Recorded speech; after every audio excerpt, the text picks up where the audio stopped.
Er du okay? Hallo? Kom nu. Så slemt er det da heller ikke. De kan få den her i stedet.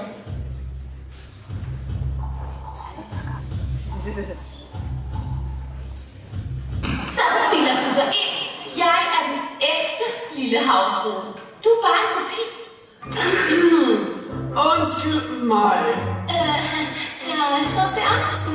Hvis I har været den ægte lille havfrue, så er de nok blevet til skummerhed eller gået på glas. Men det ser ikke i dette tilfælde. Nå, ja.